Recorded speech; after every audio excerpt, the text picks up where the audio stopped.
To those that are new, welcome to our channel. And for those that are returning, what's up, foam fam? Today we have another episode in our ranked series, meaning we will be ranking all the blasters in a certain series of a certain manufacturer. In today's case, we're ranking the 8 mainline blasters in Nerf's latest non-pro N-Series. We're also fortunate to collaborate with 3 special guests who will be sharing their own thoughts, experiences, and opinions on specific blasters, including one very unlikely guest that's actually here in the studio somewhere. More on that later. Now, I would like to state that this ranking is based solely on my personal experience with the features and overall performance of these blasters. If you're not subscribed yet because YouTube is so good at what they do and you're being recommended every single video that we put out, I would kindly ask you to subscribe. If not, just for the fun content, we are having a big giveaway at 10,000 subscribers. We can only be grateful to our great viewing audience for this milestone. Other than that, let me know in the comments what are your favorite or even your ranking order for the 8 mainline Nerf N-Series blasters. And without further ado, let's get right into it.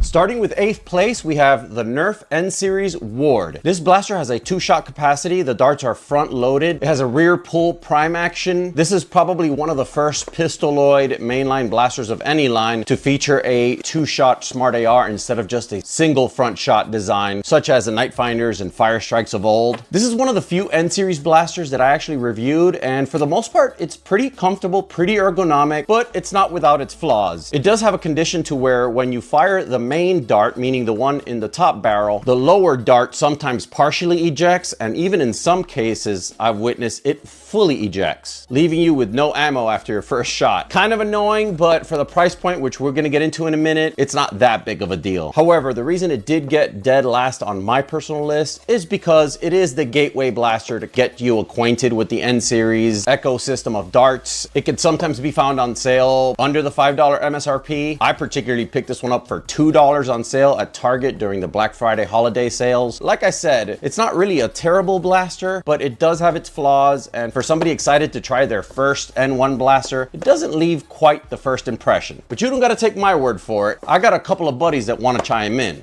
Hello guys, CR Nerf here. Not Enough asked me to talk a little bit about some N-Series blasters. What I have here is the Ward, and I have the Infinite. Like it or hate it, N1 series darts are here. You have your own opinions, we all do. I do appreciate the Ward. It is $5 or less, depending on where you get it. 2-shot smart AR, long as your ARs are working good. Not a bad blaster. Pretty easy to spin. I like that quite a bit. One con that I do experience with this blaster from time to time, sometimes it shoots out of both barrels at the same time, and the AR system doesn't seem to work so great. I appreciate that, Bill. At number 7, we got the Nerf N-Series Flex. Now, I was first exposed to this blaster through the Gear Up pack, which we're gonna get into in a little bit. The Flex is pretty much your N-Series Jolt. It's a single shot, front load, bottom pull prime blaster. I really enjoyed playing with it, actually. I think I had a better experience with that blaster than all the others in that set. Again, we'll get into that later. I really don't have anything bad to say about the Flex. I love its simplicity, its robust build, and its overall ease of use. Honestly, the only reason it ranked number 7 is because it's an oversimplified design. It's pretty much the lowest bottom of the barrel blaster that you can get in the N-Series line. The only reason it made it above the Ward is because of its dependability. It doesn't have any downsides. If you want to consider the fact that it shoots a little bit weaker than the rest of the blasters a downside, I don't. Technically, the Jolt has always been at least about 10 FPS less than all the other average elite blasters. The only reason it did shoot that low was because of the size of its plunger tube. So you could assume that the same principle applies to the Flex being the N-Series Jolt. The Flex can be found at any price between $2 and $5 depending on where you're at and what kind of sale you're getting. I had a very short time playing with the Flex, but I got a buddy of mine who may have spent more time with it and kind of does this for an actual side gig. So I'm gonna let him chime in a little bit more on the Flex for you guys. Take it away, Maritime Foam. Shame on me, I almost forgot about the N-Series Jolt. The Flex is actually a very solid little Joltoid type blaster. It is pretty snappy. It does get close to 90. It's in the mid 80s. And and it's really easy to use. And you know what? It's actually fairly accurate for N-Series. I really like the design of it. It's hard to take many points away from any sort of jolt blaster that does what it's supposed to do, which is simply fire a single dart. And it does it. Just like many jolts before it, it's a great in your pocket blaster or party favor if you buy a bunch of them. It's kind of interesting to me that this blaster goes for around the same price as the Ward, which is a 2-shot blaster. For practicality, I'd lean towards the Ward, but for nostalgia, I'm glad this is here. And I feel like that's about as much about N-Series as anybody wants to hear from me or maybe anyone else. Unless this is at the beginning of the video. I don't know how he's doing it. Back to you, Not Enough. Yeah, they're not getting rid of you that easily, Maritime. We're only at number 7. So for those watching, minor spoiler alert, there's quite a bit of Maritime still left. In the 6th place, we have none other than the Nerf N-Series Pinpoint. Now, I was really excited about this blaster when it was first announced because I'm a big fan of the Nerf Eagle Point, which is another snipery kind of carbine that Nerf released late into Elite 2.0's life cycle. But this blaster almost immediately gave me and a lot of others a reason to feel a little underwhelmed. It is a 10-shot magazine-fed bolt prime action blaster. One of the first red flags is that this blaster is the only blaster in the N-Series line that came with an awkward number of darts. The blaster fits a capacity of 10, but it came with 18 darts. So they didn't give us the exact amount for one loadout. They didn't give us the exact amount for 2 loadouts. They gave us kind of like a 1 3/4. I know it can seem like a nuance, but what the heck, Hasbro? At least give me an even number. Don't you know that OCD is a serious condition? Now, the main thing that personally for me turned me off about this blaster was its accuracy. Now, I don't know if Hasbro was planning some kind of breakthrough accuracy when they created this dart or just an overall marginal improvement over Elite, which is sometimes what seems to be the case, but this blaster has horrendous accuracy, at least for me. I remember when I first got it, me and Seth got together, we were at one of his local events, he was standing 20 feet away from me, and man, I definitely would not have played the lottery that day. Every single one of my 10 shots went either right of him or to the left of him. None of them actually hit him. So that was not the best first impression. However, for the positive notes, I do like the build quality, I like the colors, and the ergonomics are not that bad. This stock length will probably be better for younger ones, maybe even young teenagers. My wingspan is just way too long to accommodate this and comfortably look through a scope and make any functional use of aiming this blaster. However, as I stated earlier, you don't gotta take my word for it. Here are 2 separate testimonies on the Pinpoint. Quick little jump in here from Seth Nerf Fun. Not enough. Did you really forget the Pinpoint can actually be modded pretty darn well?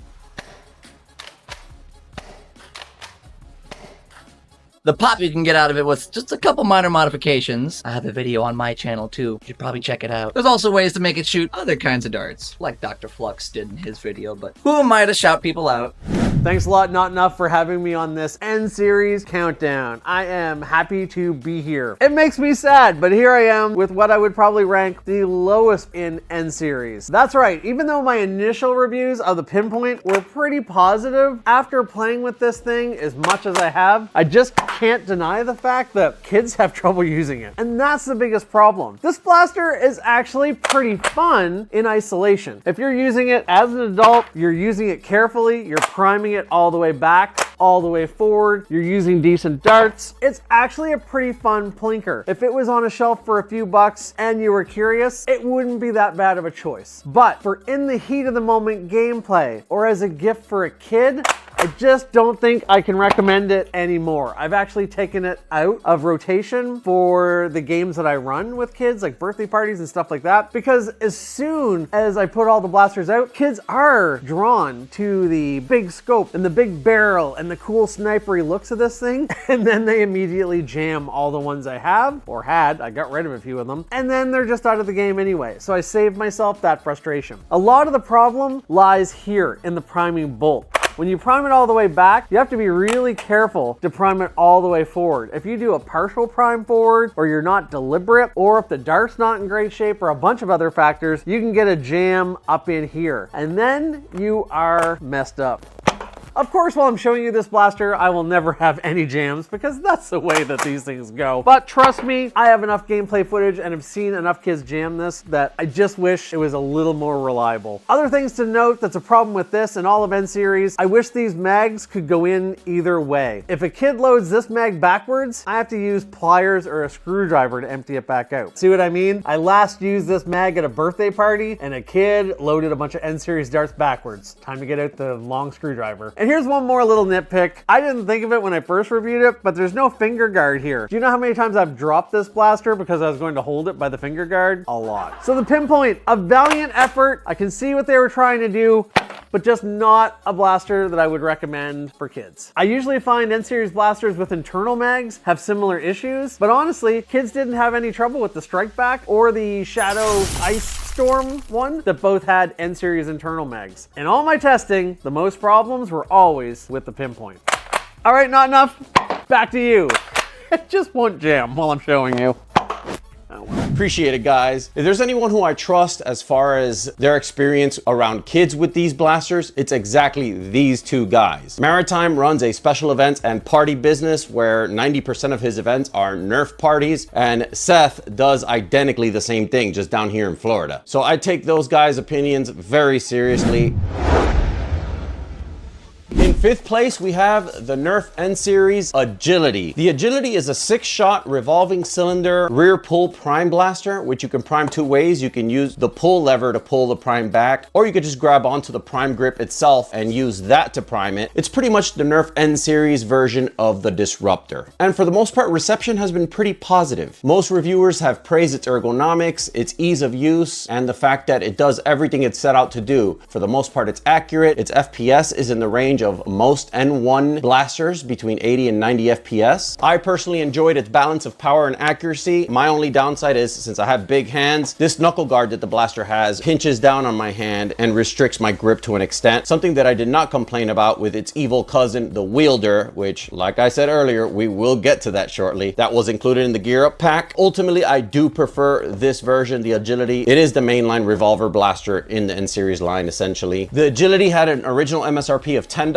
but it could be found on sale anywhere between $5 and $9, depending on where you look and the time of the season and what kind of sale that particular store is having. Hey, yo, not enough. Come on, man, please, can I introduce one? Okay, fine. You get number 4, go ahead. But remember, stay on topic. Nothing about money, nothing about budgets. All right. Go ahead, Got Enough. What's up, guys? It's Got Enough Nerf. Fourth place is the Shadow Storm. This blaster has an 8-shot internal magazine, top prime pump action, and it has 3 detachable pieces in total, comprising the scope, this muzzle piece here, and the stock, which allow it to be configured in 4 separate ways. The blaster has a good build quality, it's a lot of fun, customizable, and the only detractor that I have seen from other reviews on YouTube is that it relatively has lower power and accuracy than the other blasters. However, because all the pros that it has, it did get 4th place on this list. A really good review on YouTube that I saw was Foam Quest. Check out his channel when you have a chance. The Shadow Storm is decently priced at $30, even though during Black Friday it went down to about $14.99. Consider a good sale anywhere from that price all the way up to about $28. Hey, not enough. You're not so bad after all. I appreciate you having me on, man.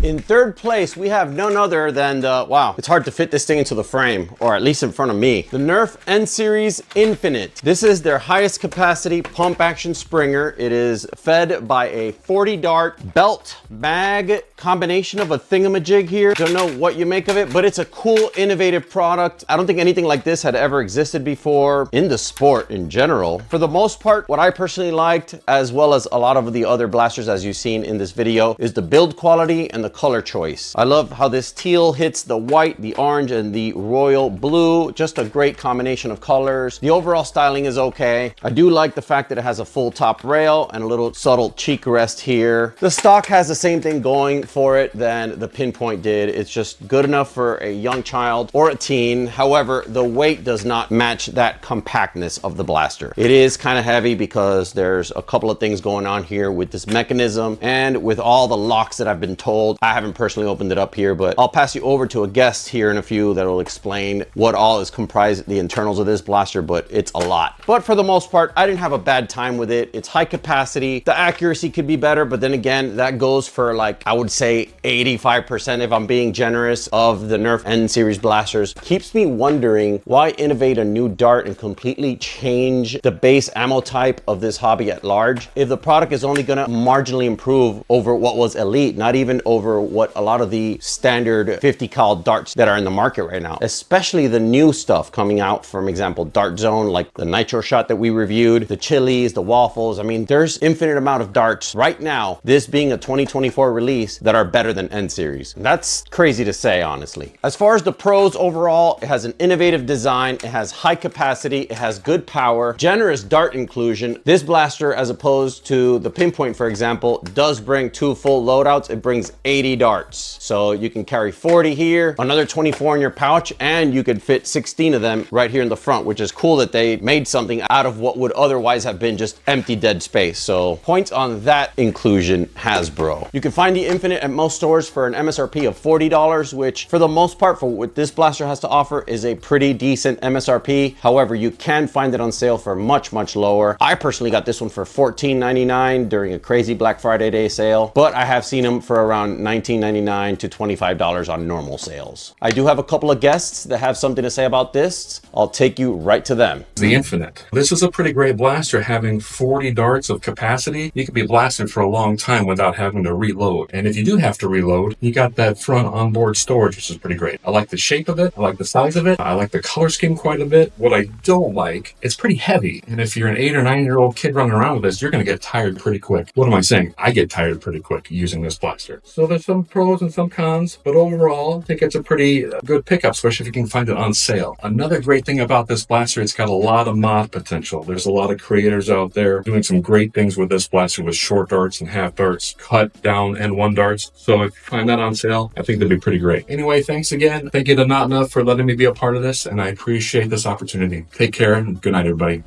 Hi guys, in case you haven't met me or don't know who I am Seth from Seth's Nerf Fun. You guys should totally check me out. I do some cool stuff. What do I have to say about the Infinite? Well, in its stock form, it's an alright blaster. This is something I would deem probably HVZ worthy. You got a 40 round capacity belt mag drum thing that is just sticking out of the blaster here, with extra storage on the front, so if you want to reload on the fly, you can just... Let me do a little demonstration here on how easy it actually is just to load N-Series darts in. Just pop it in, just like that. Like I said, in its stock form, it's pretty good. But in a video that I'm going to have coming out next month, I'm going to do a lot of modding videos coming up soon, so you should definitely see those and be ready for those. But in one of them, I actually modify this Infinite, and, well...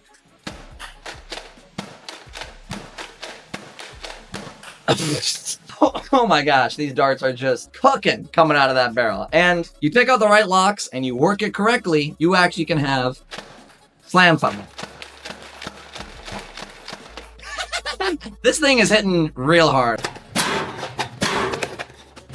Crazy performance. And I've seen people do crazier things with it too. And who knows, in the wrong hands, this thing could be a deadly machine. You should definitely get yourself one. I don't know, not enough? Anything else you want to say about it? No, Seth, I think that wraps up our number 3, and I think we could all agree that the Infinite is rightfully positioned there at number 3. If you guys watching feel differently about that, I want to see your 1 through 8 ranking down in the comments, or just simply, if you've only tried a handful of these, I want to know what your favorites are, what you like about them, what you don't like about them. And now, things are starting to get spicy.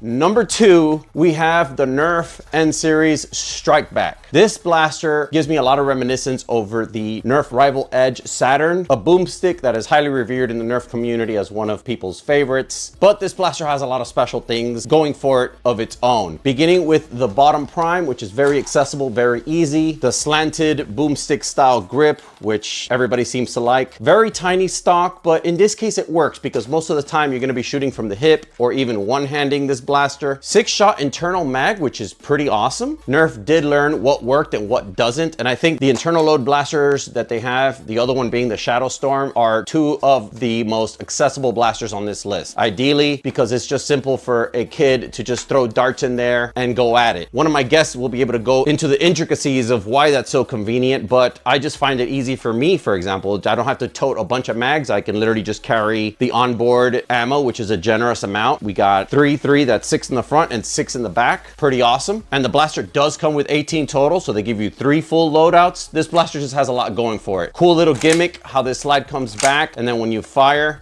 it returns to the front, an extra little mechanical piece that Nerf added. They've done it to a couple of other blasters like the Soldier 76 Rival and a few others. It's just nice when they add some extra little eye candy or just a little gimmick that makes the blaster that more special, you know what I mean? Plenty of reviews on YouTube on this one, but I got 2 guests that want to tell you how much they like the Strike Back, so you don't have to take my word for it. Thanks, Not Enough. In case you guys didn't see from the earlier clips, I am Seth from Seth's Nerf Fun. Totally check me out. I really gotta say, I love and adore the Strike Back. The form factor, the feel of it, I like how it feels in the hand. It's a nice, slick little blaster. It's a slim design that's good for like nice, tight maneuvers, and honestly, it's good stock, but I did some slight modifications to it and just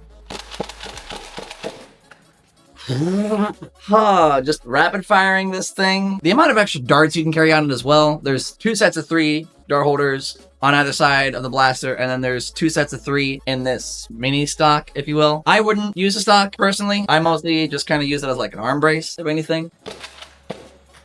Oh, I love this. Appreciate that, guys. The Strike Back has a list price of $24.99. However, I picked this one up, I think for $8 at Target during Black Friday. However, any decent sales put this between $10 and $18. I highly recommend this one even at MSRP. I like it that much, and you'll see what I'm talking about when you pick this one up. Get you one.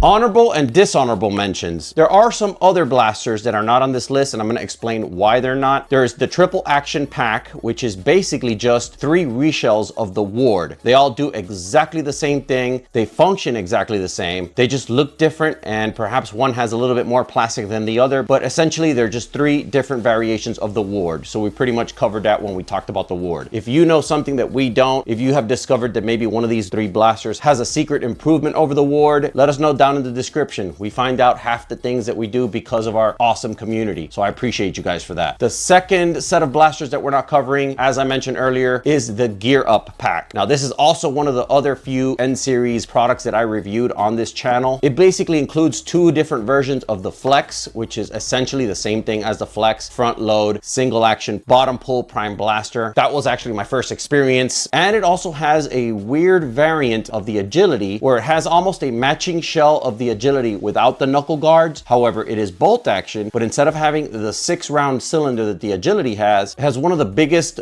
missed opportunities that Hasbro has ever done, and I went hard on this in the video. It has a 4-shot cylinder instead of a 6-shot. Same diameter, same depth, but just 4-shot instead of 6. We get it. It's kind of a value-ish pack that you offer at most retail stores, but why not just make the revolver 6-shot? Total wasted opportunity, in my opinion. That pretty much wraps up our dishonorable mentions. You probably felt the vibes from our top 10 best deals of 2024 for regular non-pro Nerf blasters. First place, there was only one left, and you knew it was going to be the Nerf N-Series Sprinter. This is the first and only electric offering so far in this line. In my opinion, for what it is, it's a smash hit. My first experience with any other blasters other than the ones that I reviewed in my original video was this one before I got to the Shadow Storm or the Strike Back or the Infinite or any of the other ones. And let me tell you, This was probably what made me look into the other blasters. I thought to myself, perhaps I missed something by not physically reviewing the other blasters. This blaster did have a great first impression on me and completely made me reconsider at least trying a little bit more of the Nerf N-Series to see if there was some gems in there. The Sprinter is a 16-shot, magazine-fed, motorized flywheel blaster. The mechanical semi-auto is crispy, it's smooth, and the blaster actually shoots pretty fast, at least faster than most of the other N-Series blasters, according to my experience. I got very close to 90, in some cases hitting 90 or 91 FPS on my chronograph with the settings for the 60mm dart applied to my chronograph. As much as I'm usually pretty kid-focused when I'm doing reviews, this blaster is a top N-Series blaster for me personally. It was the one I was the most excited about. I love all these colors. I absolutely love that we have a dart firing blaster from Nerf that is 9-volt with 6 AA batteries. This blaster is snappy. I've not had anything in the way of jams with this thing, which is pretty impressive.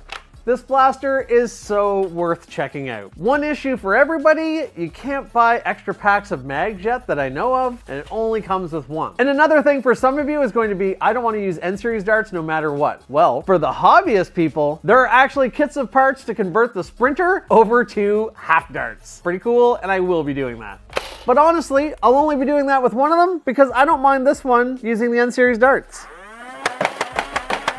I love this new power standard for flywheelers. This blaster gets a big thumbs up just for that. I had a ton of fun down at Hasbro headquarters for the N-Series launch event. A little bit of the shine has come off N-Series as I face those realities of mixing different dart types together with my green full-length waffle head darts, N-Series darts. You're trying to carry short darts. You just realistically don't want to use that many darts yourself at once. So I end up gravitating towards some of the old faithful. But in a normal household where you're getting a couple gifts for your kids, a bunch of N-Series blasters, you can do a lot worse. And now back to my pal, Not Enough. I've talked too long already. I put up a poll in my community section earlier this week, and you could clearly see this sentiment is shared by the entire community. It is a community favorite blaster. High performance, sleek design. Crazy thing about it is that the original MSRP was $40, then later lowered to $35, and now you can pick this thing up for $20 at Walmart. That's not just a sale, that's a rollback price. That's the new permanent price. And I hope, now that I got to get a feel for this, that Hasbro's not just gonna drop the entire line and that's why they're just liquidating everything. I hope they actually could build something. I don't genuinely wish for any company to fail. I want companies to do better, and that's why I think competition is something good for this hobby. I think the fact that other companies that come into the fray and offer better products and force other companies back to the drawing board and improve or polish their products is a good thing overall. If Hasbro's gonna stick with this line, I hope they can for once adhere to the feedback of the general community and just build upon it. Whatever its strengths are, build upon those, and whatever its weaknesses are, just correct them. And I think that we'll be off to a good start if we could achieve that. I appreciate our guests that came in and contributed their thoughts today. Like we said earlier, if you haven't subscribed, please do, because the algorithm is too good for you to notice that you're not subscribed. Hit the like button if you enjoyed this video. If you do have your own personal list, let's see it in the comment. I'm very interested in knowing what that is. Till next time, stay blasting, foam fam.